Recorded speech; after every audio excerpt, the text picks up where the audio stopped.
Bonjour à tous. Aujourd'hui, nous allons essayer de traduire la leçon 4 de Paul qui s'appelle les listes. Nous allons simplement traduire la première partie. Alors, allons-y. Bonjour à tous et bienvenue sur mon cours de Python. C'est la leçon numéro 4 aujourd'hui. On va parler des listes sur Python. Les listes vous permettent de mettre des informations et sont très puissantes dans Python. Et nous allons vous permettre de continuer ce qu'on a appris jusqu'à présent. Les listes, comme toutes les listes, sont des séries de valeurs.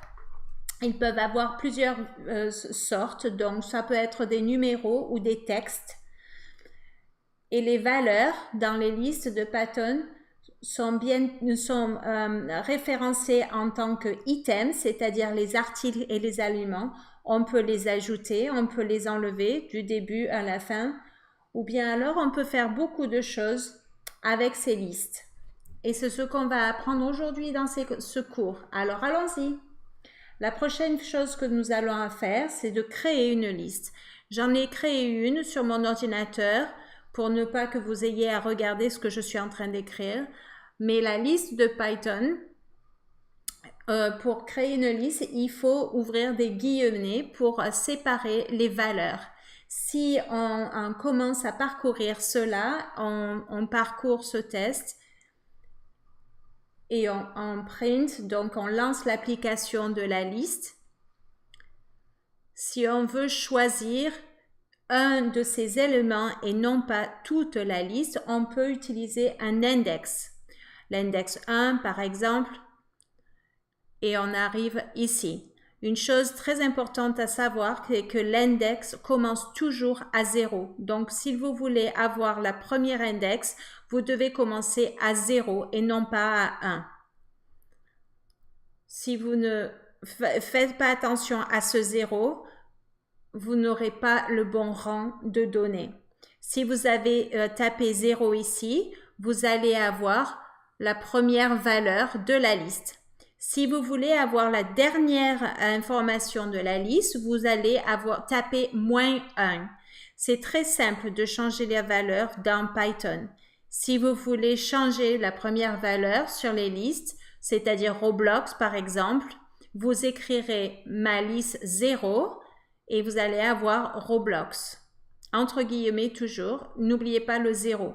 Quand on lance l'application, vous allez voir que Roblox arrive en premier mot de la liste. Si on change la liste et au lieu de le remplacer de Roblox, on utilise le pen, la fonction du pen. C'est de l'ajout. On ajoute Roblox à la fin. Donc, append, c'est-à-dire la fonction ajout, on mettra le mot à la fin. On peut aussi enlever un mot dans la liste. On appuie sur delete, c'est-à-dire à enlever ou annuler. Et comme vous voyez, ça a enlevé le mot. En plus de l'annulation, on peut faire la série pop. La série pop enlève la dernière valeur de la liste. Une chose à savoir de ce pop, justement, c'est que simplement, non seulement ça enlève le dernier élément de la liste, mais vous pouvez aussi sauvegarder ce dernier élément de la liste pour pouvoir l'utiliser plus tard si vous en avez besoin. Donc, en lançant l'application, vous voyez mon variable, vous voyez que ça est sauvegardé. Donc, c'est enlevé de la liste en question, mais vous pouvez le sauvegarder pour plus tard. Vous voyez que dans la deuxième part ici, c'est gardé. Et bien aussi, nous pouvons enlever des informations, par exemple, en utilisant remove, c'est-à-dire enlever, on peut enlever Hollow Knight de la liste.